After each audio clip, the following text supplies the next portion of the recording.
Sarah Martinez adjusted her wheelchair for the third time, her hands trembling slightly as she checked her reflection in the restaurant's window. At 28, she had learned to navigate the world differently than most people, but tonight felt particularly challenging. Her first date in over 2 years was supposed to meet her at Romano's Italian Bistro at 7 o'clock. The clock on her phone now showed 7:45 p.m. The accident had happened 3 years ago when Sarah was working as a physical therapist at Cedar Valley Medical Center. A drunk driver had run a red light while she was crossing the street after her evening shift. The impact had crushed her spinal cord, leaving her paralyzed from the waist down. The months that followed were filled with surgeries, rehabilitation, and learning to rebuild her life from scratch. Sarah had met David through an online dating app specifically designed for people with disabilities. Their conversations had flowed naturally over the past month. David, who was also in a wheelchair due to a military injury, seemed to understand her struggles in ways that others couldn't. They had planned this dinner as their first in-person meeting, and Sarah had spent hours getting ready, choosing her favorite blue dress that complemented her dark hair and brown eyes. The restaurant buzzed with Friday night energy around her.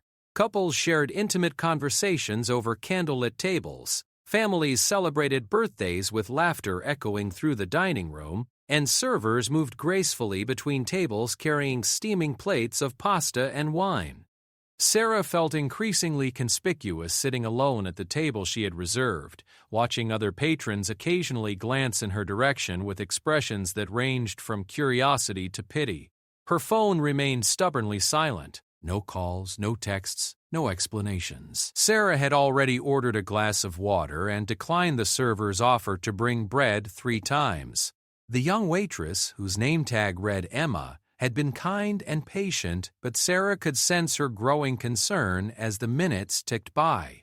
"Would you like me to call your party?" Emma asked gently during her 4th check-in. "Sometimes people get stuck in traffic or have trouble finding parking downtown." Sarah shook her head, forcing a smile. "I think I'll give it a few more minutes, thank you, though." She didn't mention that David had her number and could have easily called if he was running late. The silence spoke louder than any excuse could. As 8 o'clock approached, Sarah began to accept the painful reality that she had been stood up. The reasons didn't matter anymore. Maybe David had gotten cold feet about meeting someone in person. Maybe he had second thoughts about dating someone with a disability despite having one himself. Maybe something had come up in his life. The why didn't change the crushing disappointment that settled in her chest like a heavy stone. Sarah had worked hard to build confidence in herself after the accident. She had returned to work part-time, helping other patients navigate their own rehabilitation journeys. She had learned to drive with hand controls, moved into an accessible apartment, and slowly rebuilt her social life. Dating, however, remained the most challenging frontier. The vulnerability required to put herself out there, to trust someone new with her heart and her story, felt overwhelming on the best of days. The restaurant continued its Friday night rhythm around her. A young couple at the next table was celebrating their anniversary, the woman showing off her new engagement ring to anyone who would look. An elderly pair near the window shared dessert, their conversation flowing easily after what appeared to be decades together. A business dinner at a nearby table involved 4 professionals discussing contracts over wine and appetizers. Sarah's reflection in the window showed a woman who had put significant effort into her appearance tonight. She had curled her hair, applied makeup with care, and chosen jewelry that her sister Maria had given her for Christmas. The blue dress was one of her favorites, flattering and comfortable for extended sitting.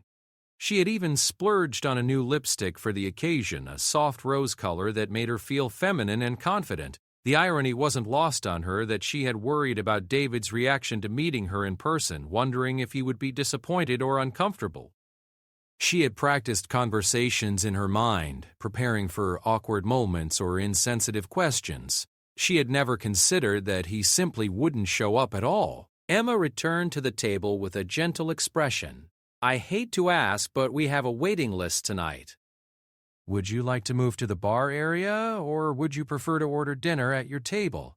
Sarah realized she had been occupying a prime table for nearly an hour, her cheeks flushed with embarrassment. I'm so sorry. I think I should probably head home, actually. I'm clearly not going to be dining tonight. Please don't apologize, Emma said quickly. These things happen more than you'd think. Can I get you anything before you go? Maybe some tiramisu to take home? It's on the house. The kindness in Emma's voice nearly brought tears to Sarah's eyes. That's very sweet of you, but I'm okay. Thank you for being so patient with me. As Sarah maneuvered her wheelchair away from the table, she noticed a man watching her from across the restaurant.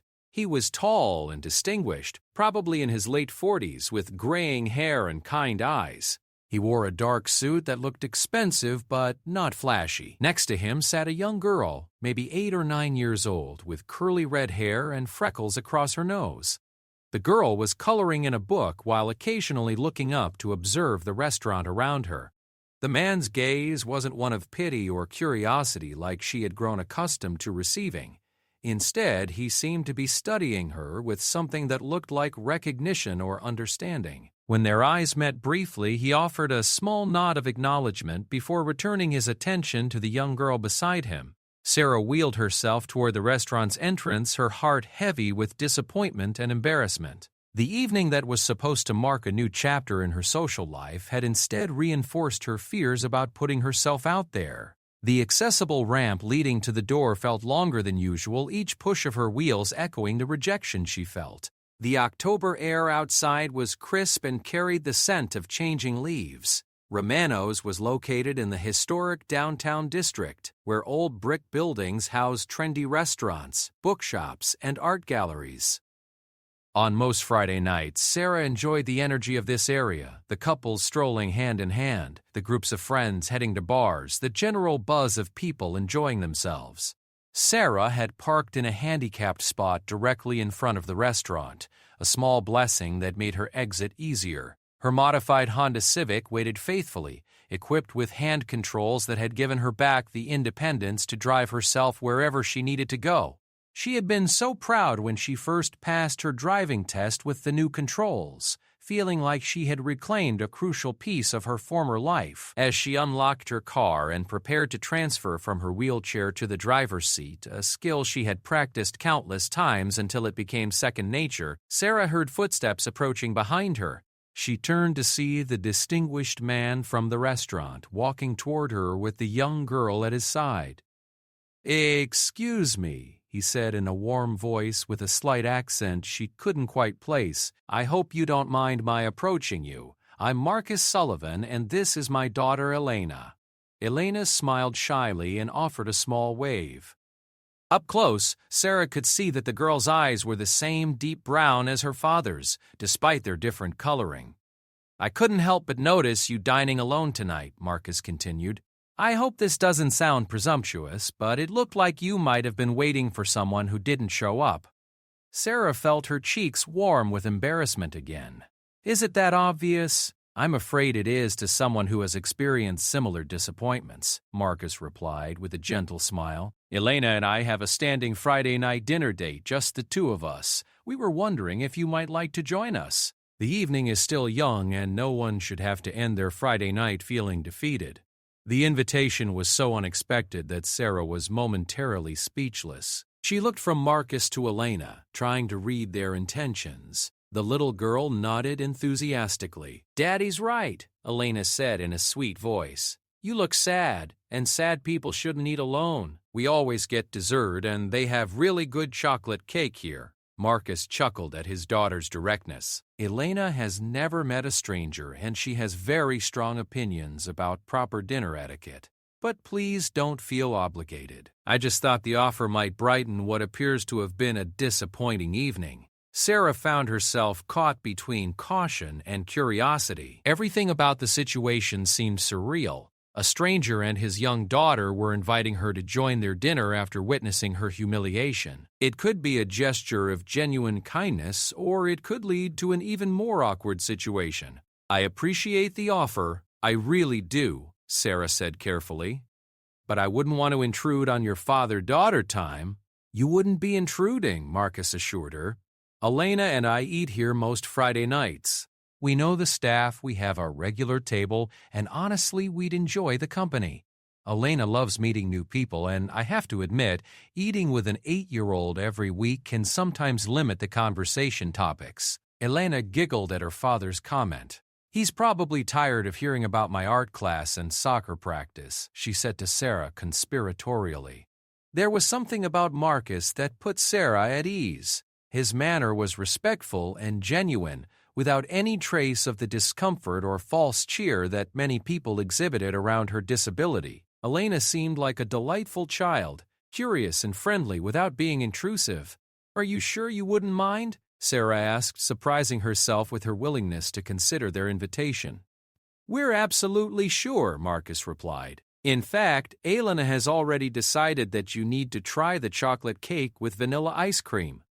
She's quite insistent about these things. Sarah looked at Elena, who was nodding seriously. The chocolate cake is the best thing on the whole menu, the little girl said. Better than the pasta, better than the chicken, better than everything. Despite the disappointment of the evening, Sarah found herself smiling at Elena's enthusiasm. There was something refreshing about the child's straightforward approach to life and her obvious affection for her father. Well, when you put it like that, Sarah said, how can I refuse? I'm Sarah, by the way. Sarah Martinez. Sarah! Elena clapped her hands together. That's such a pretty name. Come on, let's go back inside. I'll show you our special table. Marcus stepped aside as Sarah maneuvered her wheelchair back toward the restaurant entrance. I should mention, he said quietly, Elena doesn't always understand social boundaries. If she asks any questions that make you uncomfortable, please don't hesitate to redirect her. She's curious about everyone and everything. I work with children in my job, Sarah replied. I'm used to questions. Kids are usually much more honest and accepting than adults anyway. As they re-entered Romano's, Emma looked surprised to see Sarah returning. Marcus spoke quietly to the hostess, who nodded and led them to a corner booth that was obviously his regular table. The seating arrangement allowed Sarah to wheel up to the table comfortably, and Elena immediately scooted into the booth across from her. This is our special spot, Elena announced proudly. Daddy always asks for this table because it's quiet and we can see everything that's happening in the restaurant. Plus, Anna brings us extra bread without us having to ask. As if summoned by Elena's comment, an older server approached their table with a warm smile. Marcus, Elena, how nice to see you tonight. And you've brought a friend. Anna, this is Sarah, Marcus said. She's going to join us for dinner tonight. Anna's professional smile became genuinely warm as she looked at Sarah. Any friend of Marcus and Elena is a friend of ours. What can I get you to drink, honey? The ease with which Marcus and Elena included her in their evening routine was remarkable. Sarah found herself relaxing for the first time since arriving at the restaurant over an hour ago. The disappointment of being stood up began to fade, replaced by curiosity about these kind strangers who had rescued her Friday night. Elena immediately launched into an animated discussion about her week, telling Sarah about her art class project, a drama at soccer practice involving a teammate who refused to pass the ball, and her excitement about an upcoming field trip to the Science Museum. Marcus listened to his daughter with obvious affection while occasionally steering the conversation to include Sarah. He asked about her work, her interests, and her thoughts on various topics, but never in a way that felt like an interview or interrogation. Sarah works at the hospital, Elena announced after Sarah mentioned her job as a physical therapist. She helps people get better when they're hurt. That must be very rewarding work, Marcus said. And challenging, I imagine. Sarah nodded. It can be both. I work primarily with patients who are learning to navigate life after accidents or injuries that have changed their mobility. It's difficult sometimes, but also incredibly fulfilling when you see someone achieve a goal they thought was impossible. Like learning to walk again? Elena asked with wide eyes. Sometimes, Sarah replied. Or learning to use a wheelchair, or figuring out new ways to do things they've always done. Everyone's journey is different. Elena absorbed this information with the seriousness that children often brought to adult topics. Are you in a wheelchair because you got hurt? Sarah glanced at Marcus, who looked prepared to redirect his daughter if necessary, but Sarah appreciated Elena's directness. Yes, I was in a car accident a few years ago that injured my spinal cord, so now I use a wheelchair to get around. Does it hurt? Elena asked with genuine concern. Not anymore, Sarah answered truthfully. At first it did, but now I'm used to it. The wheelchair is just another way of walking, really. Aylin nodded thoughtfully. Can you do everything other people do? Most things, Sarah said. Some things are harder, and some things I have to do differently, but I can do most of what I want to do. That's good, Elena said matter-of-factly, and then immediately launched into a story about her friend Emma, who wore glasses, and how some kids at school had been mean about it until Elena told them that glasses were just another way of seeing clearly. Marcus caught Sarah's eye over Elena's head and smiled. His daughter's natural acceptance and logical approach to differences was clearly something he was proud of. Their dinner conversation flowed naturally as they shared appetizers and main courses. Marcus was an architect who specialized in designing accessible buildings and spaces, a fact that immediately created common ground with Sarah. Elena was in third grade and had strong opinions about everything from her teacher's homework policies to the best flavor combinations for ice cream.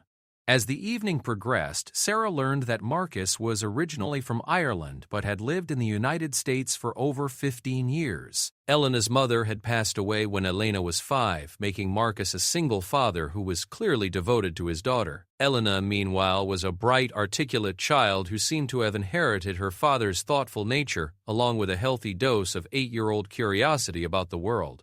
"Elena," Marcus said as they finished their main courses, "why don't you tell Sarah about your art project while I order dessert?" Elena's eyes lit up as she began describing an ambitious painting she was working on for the school art show. She was creating a landscape that included every animal she could think of, from realistic horses and dogs to fantastical creatures she had invented herself. Sarah found herself genuinely engaged in Elena's artistic vision, asking questions about color choices and techniques. The little girl's enthusiasm was infectious, and Sarah realized she was enjoying herself more than she had in months.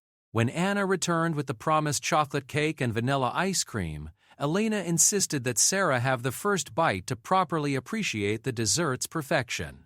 "Now do you see why we come here every Friday?" Elena asked as Sarah tasted the rich chocolate cake. "I definitely do," Sarah agreed. "This is amazing." As they shared dessert and conversation, Sarah reflected on the unexpected turn her evening had taken. What had started as one of the most disappointing nights in recent memory had transformed into something special. Marcus and Elena had shown her a kindness that was both simple and profound, treating her not as an object of pity or curiosity, but simply as a person worthy of friendship and inclusion. The restaurant was beginning to empty as the evening grew later, but their corner booth felt like a protected space where time moved differently. Elena was starting to show signs of tiredness, leaning against her father's side while still managing to maintain her part in the conversation. "I hate to break up this lovely evening," Marcus said eventually, "but Elena has soccer practice early tomorrow morning." Elena groaned dramatically. "Do I have to?"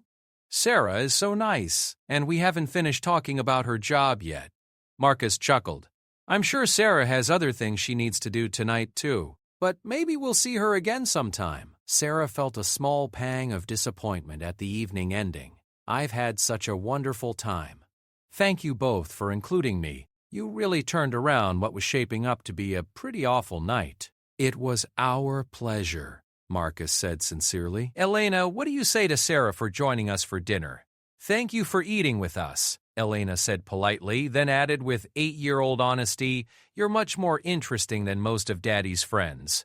Sarah laughed, and Marcus looked slightly embarrassed by his daughter's comment.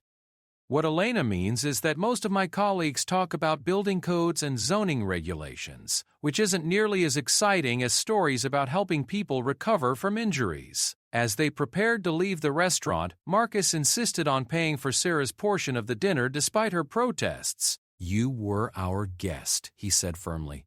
"Besides, Elena would never forgive me if I let you pay after she invited you to join us." Outside the restaurant, as they said their goodbyes, Elena hugged Sarah's wheelchair with the unself-conscious affection that children often displayed. "Will you come have dinner with us again?" Elena asked hopefully. Sarah looked at Marcus, unsure how to respond to the invitation. She didn't want to presume that their kindness extended beyond this one evening, but she also found herself hoping to see them again. "Elena," Marcus said gently, "we can't invite ourselves to Sarah's Friday nights. She might have other plans." "Actually," Sarah said, surprising herself with her boldness, "I don't usually have plans on Friday nights. If you wouldn't mind the company again sometime, I'd love to join you." Elena clapped her hands excitedly and Marcus smiled warmly. "We'd be delighted." "Same time next Friday?" "It's a date," Sarah said, then immediately felt her cheeks warm at her choice of words. "I mean, it's a plan. A dinner plan." Marcus's eyes twinkled with amusement at her flustered correction. "We understood what you meant. Next Friday it is." As Sarah drove home that night, she reflected on the strange twist of fate that had led to one of the most enjoyable evenings she'd had in years. David's absence, which had felt like such a crushing rejection just hours earlier, now seemed like a blessing in disguise. If he had shown up for their date, she never would have met Marcus and Elena. There was something about Marcus that intrigued her beyond his obvious kindness. He was different from most people she encountered, carrying himself with a quiet confidence that spoke of someone comfortable in his own skin. His devotion to Elena was evident in every interaction, but it was clear that his world extended beyond just being a father. He was accomplished, articulate, and possessed a subtle charm that was all the more attractive for being understated. Elena, meanwhile, had been a delightful surprise. Sarah had always enjoyed working with children, but Elena's particular combination of intelligence, curiosity, and warmth was special. The little girl's easy acceptance of Sarah's disability had been refreshing in its simplicity. As Sarah pulled into her apartment complex, she realized she was looking forward to next Friday with an anticipation she hadn't felt about social plans in a long time. Whatever Marcus and Elena's story was, whatever had brought them into her life on this particular night, she was grateful for the connection they had offered. Her apartment felt different when she entered it that night. Instead of the quiet sanctuary it usually provided after difficult days, it felt like a place where she could process and anticipate. The evening had reminded her that good things could still happen unexpectedly, that kindness existed in forms she might not have imagined, and that her story was still being written. Sarah prepared for bed with a lightness in her spirit that had been absent for months. Tomorrow she would call her sister Maria and tell her about the evening's unexpected turn. She would probably leave out some details about being stood up, focusing instead on the remarkable kindness of strangers who had become the highlight of her week. As she settled into bed, Sarah's last thought before sleep was about Elena's easy laugh and Marcus's gentle smile, and the promise of Friday night dinners that might become something to look forward to rather than simply endure. The following Friday arrived with an unseasonable warmth for late October, and Sarah found herself checking her reflection multiple times throughout the day. She had chosen a forest green sweater that brought out her eyes and spent extra time styling her hair. The anticipation she felt was different from the nervous energy of the previous week. This time, she knew she would be welcomed. Sarah arrived at Romano's a few minutes early, partly from eagerness and partly from habit. The same hostess who had seated her the previous week recognized her immediately and smiled warmly. "You're here for the Sullivan table," the hostess said, not really asking. "They're not here yet, but I can seat you at their usual spot if you'd like." "That would be perfect, thank you," Sarah replied, following the hostess to the familiar corner booth. As she settled in, Emma appeared with a glass of water and a genuine smile. "So good to see you back. Marcus called ahead to let us know you'd be joining them tonight. He seems like such a nice man, and that little girl of his is adorable."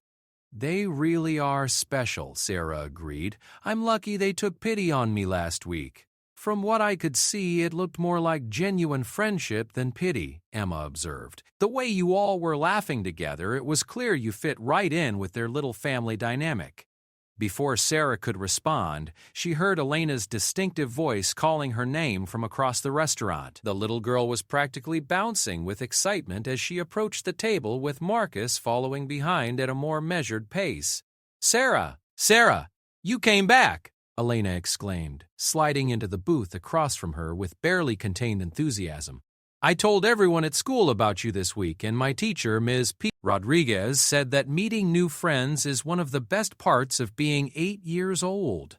Marcus reached the table looking slightly winded from trying to keep up with his daughter's eager pace. Elena has been talking about tonight all week, he said as he settled into the booth. I think she's planned out our entire conversation. I have, Elena confirmed proudly. First, we're going to talk about Sarah's week and my week. Then we're going to discuss the dessert options, and then Sarah is going to tell us more about her job because I've been thinking about it all week. Sarah laughed, charmed by Elena's organizational skills. Should we start with our weeks then? Elena launched into an animated recap of her school week, which had included a substitute teacher who let them have extra recess, a successful science experiment involving baking soda and vinegar volcanoes, and a minor playground drama that had been resolved through what Elena described as very serious negotiations. As Elena talked, Sarah noticed Marcus watching his daughter with an expression of pure adoration mixed with gentle amusement. It was clear that Elena was the center of his world, but in a healthy way that encouraged her independence and confidence rather than creating clinginess or entitlement. "And what about your week, Sarah?"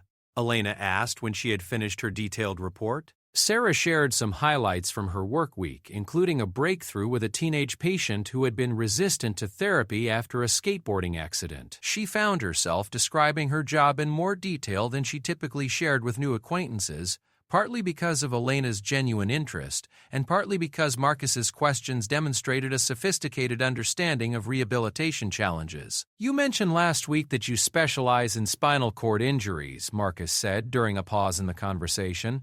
"That must require specialized training beyond general physical therapy." Sarah nodded. "I did additional certification specifically for spinal cord rehabilitation. It's a field where every case is unique, and the psychological aspects are just as important as the physical therapy. People are grieving their old lives while learning to build new ones."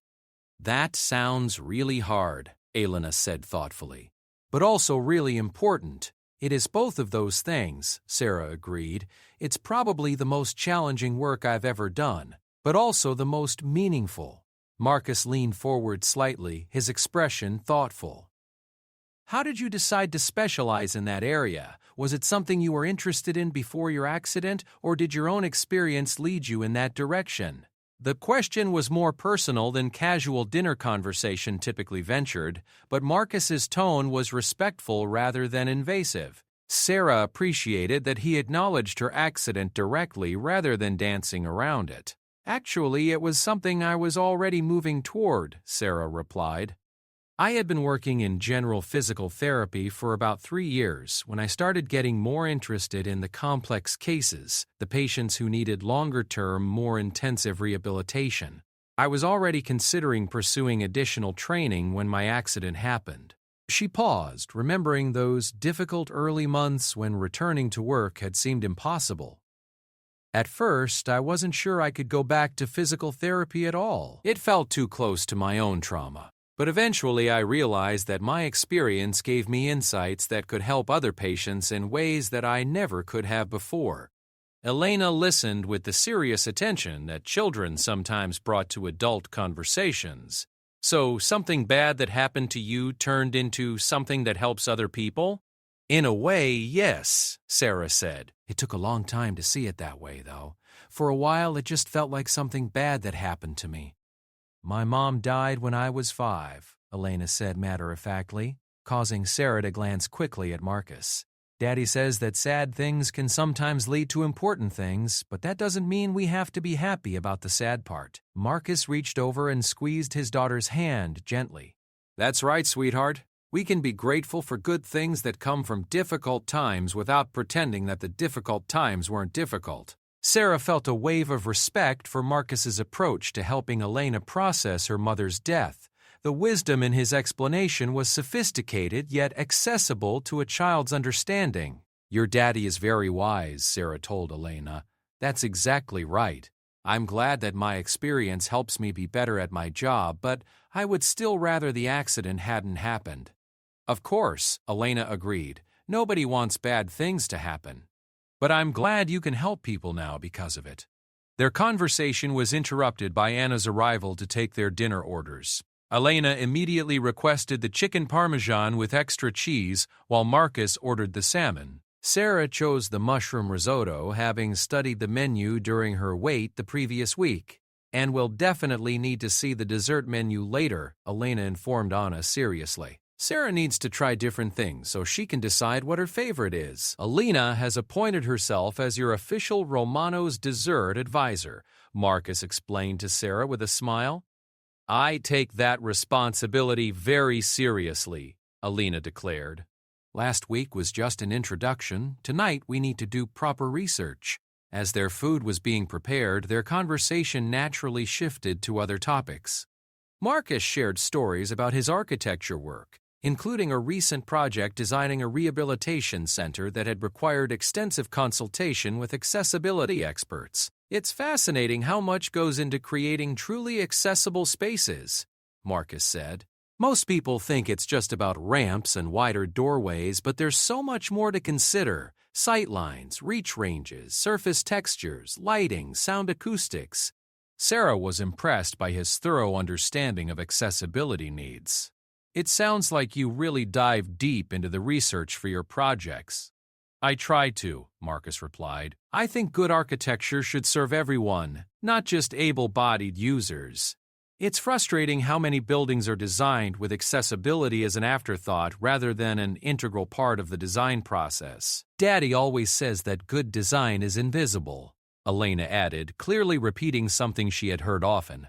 If something is designed well, people don't notice the design, they just notice that everything works the way it should. That's a pretty sophisticated concept, Sarah said to Elena. Do you think you might want to be an architect like your dad someday? Elena wrinkled her nose thoughtfully. Maybe. But I also want to be a veterinarian and an artist and maybe a soccer player. Daddy says I have time to decide. Lots of time, Marcus confirmed. Though I have to admit her artistic talents are already impressive. She gets that from her mother. It was the first time Marcus had mentioned Elena's mother directly, and Sarah sensed that it wasn't a topic he avoided, but rather one that he approached thoughtfully. Was your wife an artist? Sarah asked gently. Marcus's expression grew soft with memory. Catherine was a graphic designer, but she painted in her spare time. Landscapes mostly, but she had this amazing ability to capture light. Elena has her eye for color and composition. I have some of Mommy's paintings in my room, Elena added. They're really beautiful. Maybe you could come see them sometime. The innocent invitation hung in the air for a moment. Sarah glanced at Marcus, unsure how to respond to what felt like a significant offer from Elena. I would love to see them, Sarah said carefully, if your dad thinks that would be okay. Marcus met her eyes with a warm expression. We'd be happy to have you over sometime. Elena enjoys showing off her art collection. Their food arrived, temporarily shifting the conversation to lighter topics as they shared bites and discussed flavors. Elena insisted that everyone try a piece of her chicken parmesan, while Marcus offered tastes of his salmon to both Sarah and Elena. As they ate, Sarah found herself marveling at the easy family dynamic she was witnessing. Marcus was clearly a devoted father who took Elena's thoughts and feelings seriously while still maintaining appropriate boundaries. Elena, in turn, showed a remarkable level of emotional intelligence for her age, discussing everything from school politics to her father's work with insight and curiosity. Elena, Marcus said as they finished their main courses, why don't you tell Sarah about your field trip next week? Elena's face lit up with excitement. We're going to the Museum of Science and Industry. We get to see the submarine exhibit and the coal mine, and there's a special demonstration about electricity that my teacher says is really cool but also a little scary. That sounds amazing, Sarah said. I love that museum. Have you been there before? This is my first time, Elena replied. Daddy's been lots of times because he sometimes has to meet with people there about building projects, but he says seeing it as a tourist is different from seeing it for work. Marcus nodded. I've consulted on some accessibility improvements there over the years, but Elena's right. Experiencing it through a child's eyes will be completely different. Are you nervous about anything? Sarah asked Elena. Elena considered the question seriously. A little bit about the coal mine because it's supposed to be dark and loud. But mostly, I'm excited. Ms. Rodriguez says that being a little nervous about new experiences is normal and it means you care about doing well. Sarah was continually impressed by the wisdom of Elena's teacher and the way both Elena and Marcus processed emotions. Miss Rodriguez sounds like a wonderful teacher. She is, Elena agreed. She's the one who taught us about how everyone learns differently and how that's what makes classrooms interesting instead of boring. As Anna approached with the dessert menu, Elena immediately perked up with renewed energy. Okay, Sarah, tonight you need to choose based on what sounds good to you, not just what I recommend. Sarah studied the menu with mock seriousness. This is a big decision. What if I choose wrong? There are no wrong choices, Elena said sagely. Only different kinds of right choices. That's what Daddy says about most things. Marcus laughed. I'm not sure I put it quite so philosophically, but yes, that's the general idea. After much deliberation and input from Elena, who provided detailed commentary on each dessert option, Sarah chose the tiramisu while Elena selected chocolate gelato and Marcus ordered coffee. You have to take the first bite and really think about all the flavors. Then you tell us what you think. Sarah followed Elena's instructions, taking a thoughtful bite of the tiramisu while Elena and Marcus watched expectantly. It's incredible, Sarah said honestly. I can taste the coffee and the mascarpone, and there's this hint of something. Amaretto, Marcus supplied. They make it with amaretto instead of the traditional marsala. It's perfect, Sarah declared, and Elena clapped her hands with satisfaction. I told you Romano's has the best desserts in the whole city, Elena said proudly. As they shared desserts and continued talking, Sarah found herself relaxing more completely than she had in months. The combination of Elena's infectious enthusiasm and Marcus's thoughtful conversation created an atmosphere where she felt genuinely valued and included. Sarah, Elena said suddenly, as if struck by inspiration. Do you have family here? Like brothers and sisters? I have a sister named Maria, Sarah replied. She lives about an hour away with her husband and 2 kids. I don't see them as often as I'd like. What are her kids like? Elena asked with interest. Well, there's Sophia, who's 6, and little Miguel, who just turned 3. Sophia is a lot like you, actually, very smart and curious about everything. Miguel is in that stage where he asks why about everything and has opinions about what clothes he wants to wear. Elena giggled. 3-year-olds are funny. My friend Katie has a little brother who's 3, and he only wants to wear his superhero costume to preschool. Miguel is currently obsessed with firefighter gear, Sarah said. His favorite outfit is firefighter boots, a firefighter hat, and whatever shirt happens to be clean. Elena went through a phase where she would only wear dresses with her soccer cleats. We got some interesting looks at the grocery store. It was practical, Elena defended herself. Dresses are pretty, but cleats have good grip if you need to run. You can never argue with Elena's logic, Marcus said fondly. It might be unconventional, but it's always sound. As the evening continued, Sarah learned more about their weekly routines and traditions. Friday night dinners at Romano's had started as a way for Marcus and Elena to have dedicated time together after busy weeks. Elena was involved in soccer, art classes, and a chess club at school, while Marcus often worked long hours on complex projects. We tried cooking elaborate dinners at home on Friday nights, Marcus explained, but Elena pointed out that cooking took away from our talking time, so we decided to let Romano's handle the food while we handled the conversation. Plus, Elena added, Anna always remembers what I like, and she asks about my week, and sometimes she brings me extra bread when she thinks I look hungry. You've basically been adopted by the entire staff here, Sarah observed. Daddy says Romano's is like our extended family, Elena said. Everyone here knows us and cares about us, which is important when your real family is small. The comment gave Sarah a glimpse into the challenges Marcus faced as a single father. Building a sense of community and belonging for Elena required intentional effort and creativity. It sounds like you've created something really special, Sarah said to Marcus. We try, Marcus replied. After Catherine died, I realized that Elena and I needed to build traditions that were just ours while still honoring her mother's memory.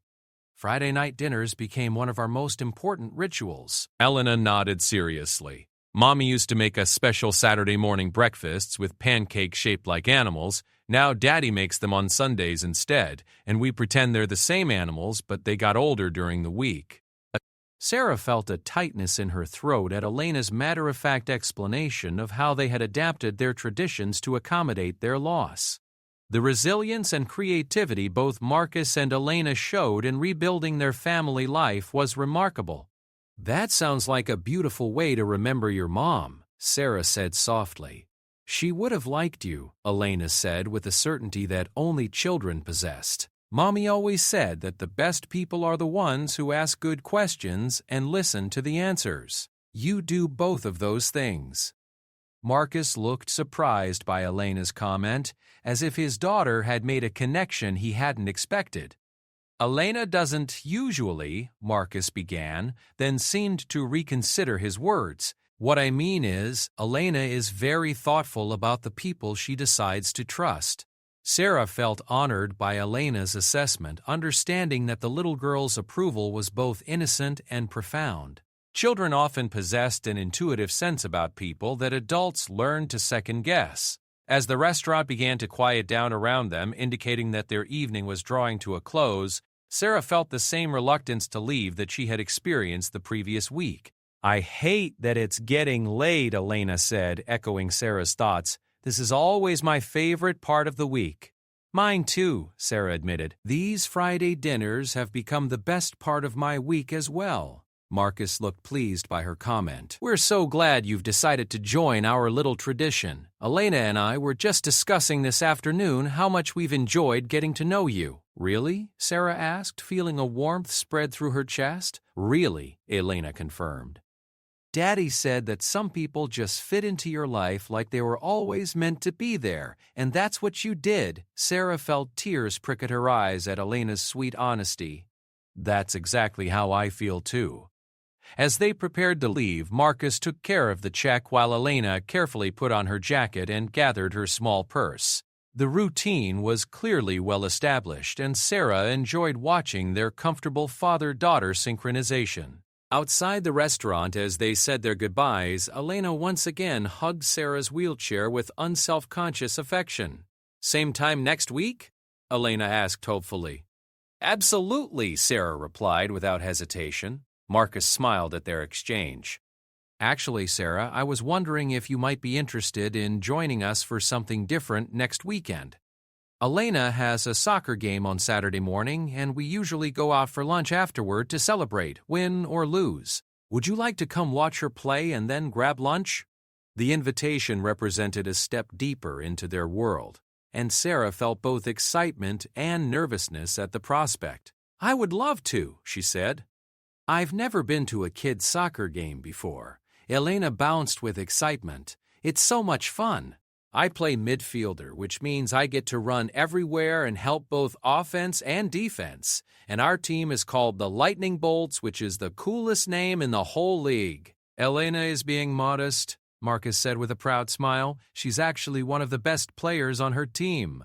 Very strategic for an 8-year-old. Daddy always comes to my games," Elena explained to Sarah. "He's the loudest cheerer, but in a good way, not in an embarrassing way." "I'll try to live up to Elena's high standards for appropriate game cheering," Sarah promised. As they parted ways for the evening, Sarah felt a deep sense of contentment settling over her.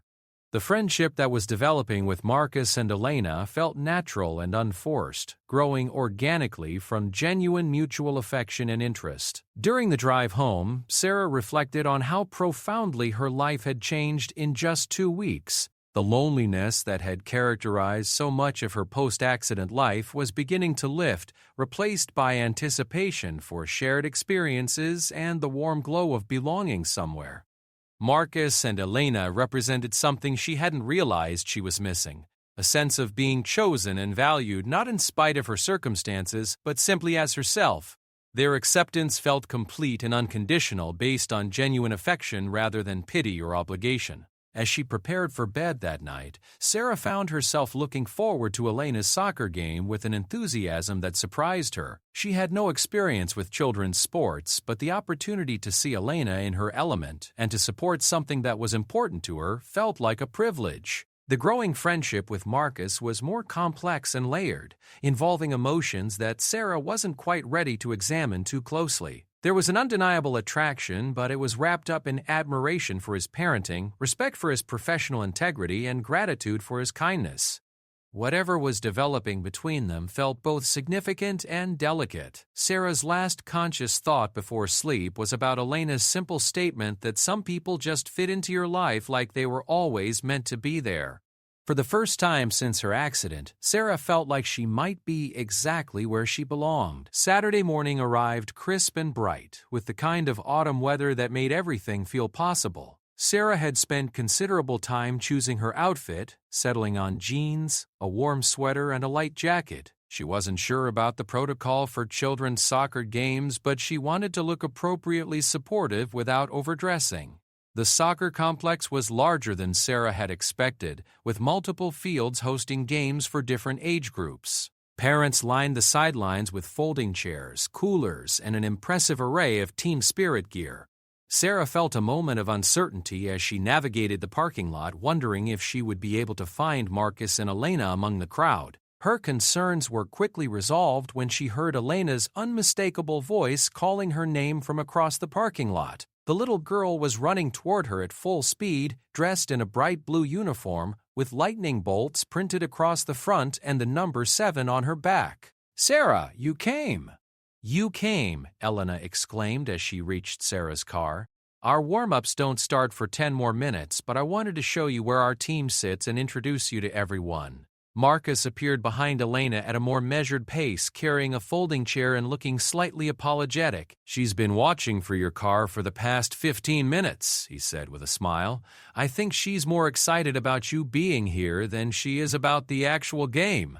Sarah felt a rush of warmth at Elena's enthusiasm. "I'm excited to be here too. I brought my loudest cheering voice."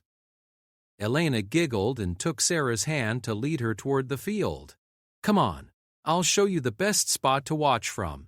Daddy always sits in the same place because he says it gives him the best view of the whole field." As they made their way to the sideline, Elena chattered constantly about her teammates, the opposing team, and the specific strategies their coach had discussed during practice. Her knowledge of soccer tactics was impressive for an 8-year-old, and her excitement was infectious. Marcus set up his folding chair next to a spot where Sarah's wheelchair would have an unobstructed view of the field. Other parents in the area greeted him warmly and welcomed Sarah with friendly curiosity. "This is my friend Sarah," Elena announced to anyone within hearing distance. "She's coming to watch me play, and then we're all going to lunch together." A woman sitting nearby with lightning bolts face paint on her cheeks smiled at Sarah. "I'm Jennifer, Tyler's mom," she said, indicating a boy in Elena's uniform who was juggling a soccer ball nearby. "Elena talks about you all the time. She says you work at the hospital and help people get better. Elena has been telling everyone about our Friday night dinners," Marcus explained quietly to Sarah. "She's very proud of our new family tradition." Before Sarah could respond, Elena was called to join her team for warm-ups. She hugged both Marcus and Sarah quickly before running off to join her teammates. "She seems so confident," Sarah observed, watching Elena fall easily into the team's warm-up routine. "Soccer has been good for her," Marcus replied. When Catherine first got sick, Elena became very withdrawn and anxious. Starting soccer helped her build friendships and regain some of her natural confidence. Sarah watched Elena interact with her teammates, noticing how the other children gravitated toward her natural leadership. Even during simple warm-up exercises, Elena was encouraging teammates and offering helpful suggestions. "She's a natural leader," Sarah commented. Marcus nodded proudly. "Her coach says she has excellent field vision and soccer instincts, but what makes her really special is how she makes other players better. She's always looking out for her teammates." As the game began, Sarah quickly understood why Marcus was such an enthusiastic supporter. Elena was everywhere on the field, anticipating plays, supporting her teammates, and making smart decisions with the ball. Her enjoyment was obvious in every movement. "Go, Elena!" Sarah found herself cheering loudly as Elena made a particularly clever pass that set up a scoring opportunity. Marcus grinned at Sarah's enthusiasm. "You're a natural soccer parent. Elena's going to be thrilled that you're getting into the game."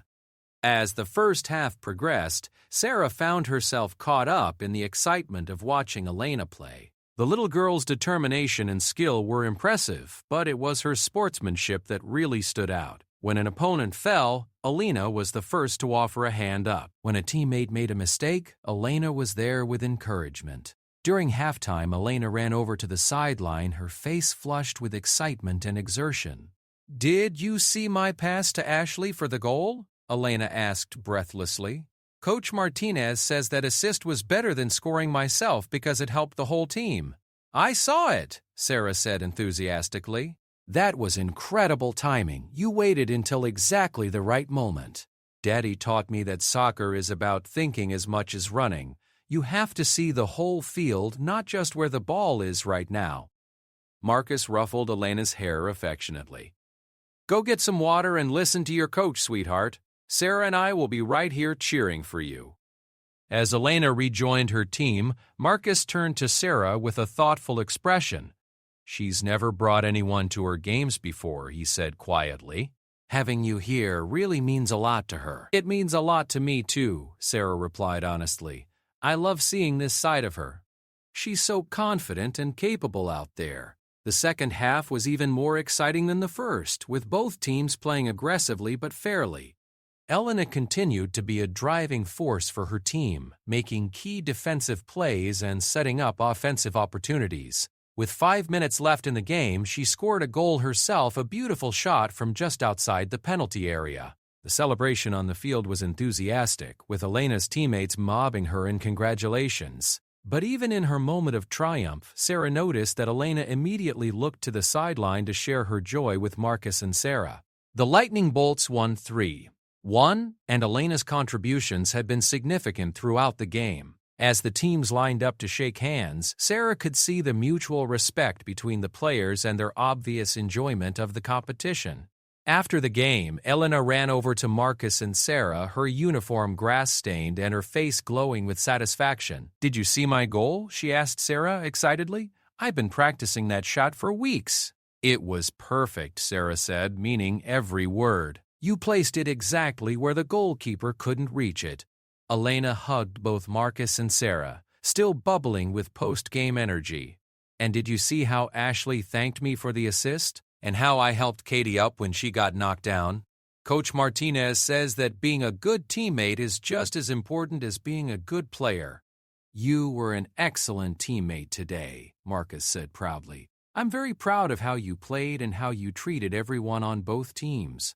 As they gathered Elena's gear and prepared to leave, several of Elena's teammates approached to say goodbye. Sarah was struck by how genuinely popular Elena was with her peers, not in a superficial way, but because of her kindness and authenticity. "Elena," called Tyler, the boy whose mother Sarah had met earlier, "are you coming to my birthday party next weekend?" "I'll have to ask Daddy," Elena replied, "but I hope so. Are you having it at the arcade again?" "Even better," Tyler said excitedly. "We're having it at the trampoline place, and my mom says we can invite the whole team." Elena's eyes lit up with interest, and she looked questioningly at Marcus. "Can we talk about it later?" Marcus asked. "Right now, I think we have a celebration lunch to get to." As they walked toward the parking lot, Elena skipping between Marcus and Sarah's wheelchair, Sarah felt a deep contentment. The morning had given her insights into Elena's world beyond their Friday night dinners, and she had been privileged to witness the little girl's joy and success. "Where would you like to celebrate?" Marcus asked Elena as they reached their cars. "Can we go to that place with the really good grilled cheese sandwiches?" Elena requested. "And the sweet potato fries?" "Sarah has to try their milkshakes too," Marcus chuckled. "The Corner Cafe it is." "Sarah, do you know where that is, or would you like to follow us?" "I'll follow you," Sarah replied. "Elena's restaurant recommendations have been excellent so far. The corner cafe turned out to be a cheerful, family-friendly restaurant with mismatched furniture and walls covered in local artwork. Elena was clearly a regular here as well, greeting the hostess by name and confidently leading them to a booth in the back corner. "This is my dad and my friend Sarah," Elena announced to their server, a young man named Jake who obviously knew Elena well. "The famous Sarah," Jake said with a smile. "Elena's been talking about you for weeks. She said you're the smartest person she's ever met except for her dad and her teacher." Sarah felt her cheeks warm with pleasure at Elena's assessment. That's quite a compliment coming from Elena. As they settled into their booth and ordered lunch, Ayla launched into a detailed analysis of the soccer game, replaying key moments and discussing what she could have done differently. Her tactical understanding was sophisticated, but her enthusiasm was pure 8-year-old joy. "The best part," Elena said as their food arrived, "was having both you and Daddy there to see me play. It made everything more fun." Marcus reached over and squeezed Elena's hand gently.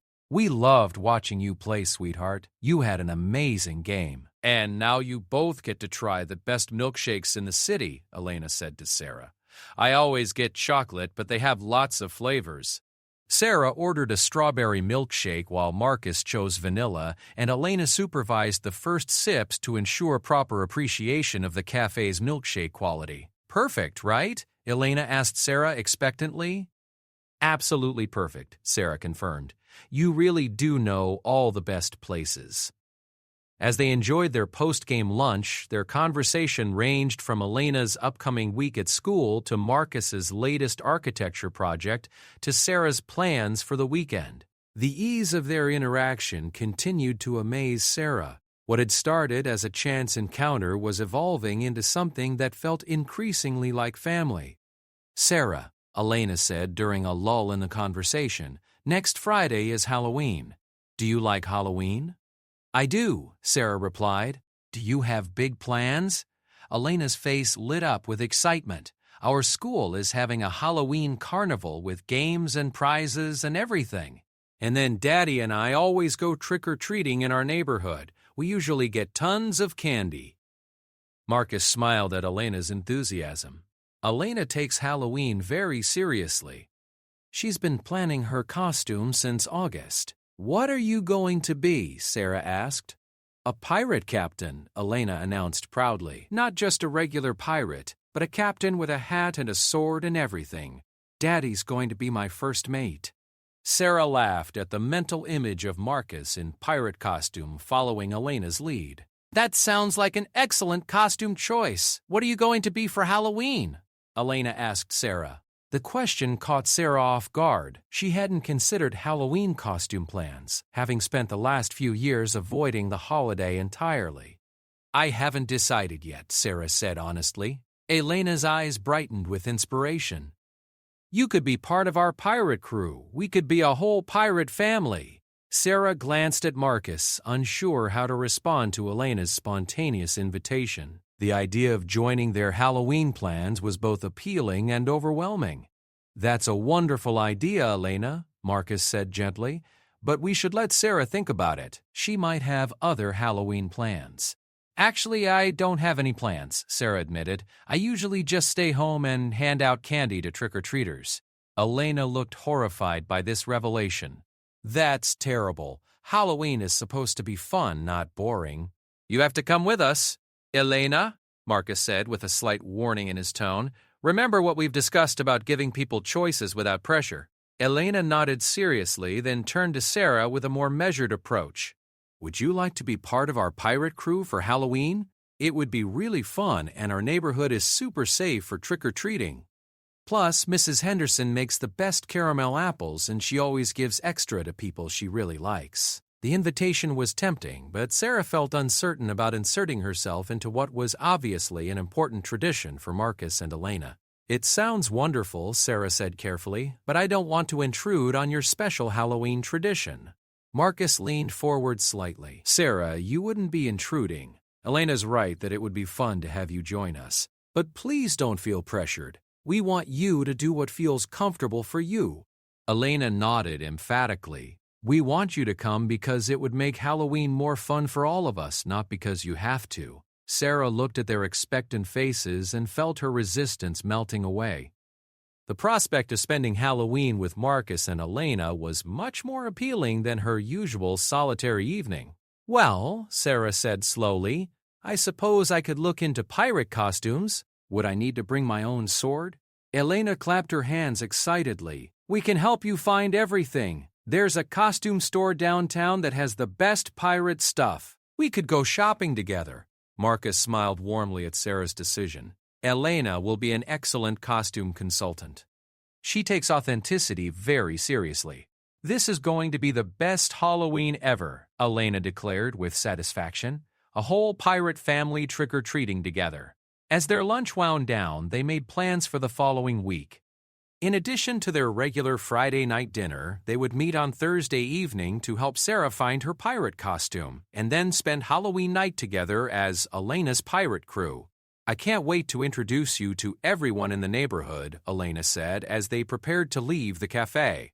"Mrs. Patterson always asks about new friends, and Mr. Rodriguez will want to know if you play chess." "Do you play chess?" Marcus asked Sarah with interest. "A little," Sarah replied. "I'm not very good, but I enjoy it."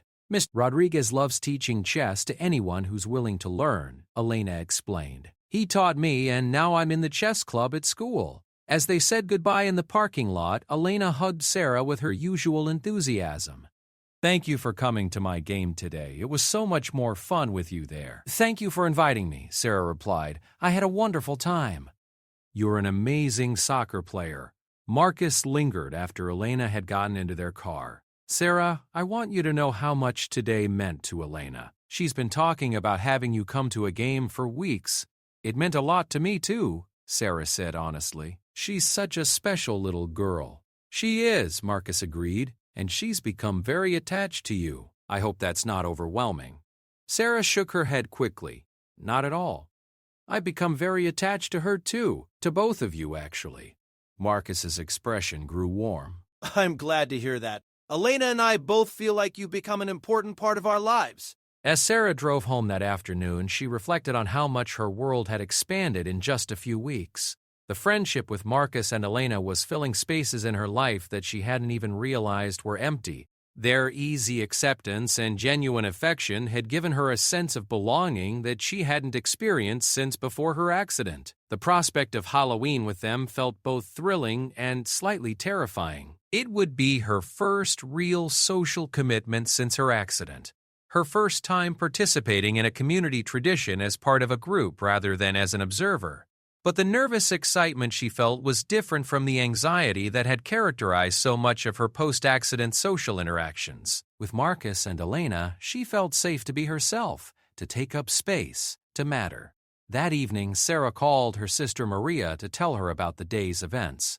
Maria had been worried about Sarah's isolation and was thrilled to hear about her new friendships. "They sound wonderful," Maria said after hearing about Elena's soccer game and their lunch together. "And Halloween plans. Sarah, this is huge." "You haven't done Halloween since the accident." "I know," Sarah replied. "I'm nervous about it, but also really excited. Elena has this way of making everything seem possible and fun." "And what about Marcus?" Maria asked with obvious curiosity. "You've mentioned him a lot in these conversations." Sarah hesitated. Her feelings about Marcus were complex and still evolving. "He's special, kind, thoughtful, devoted to Elena.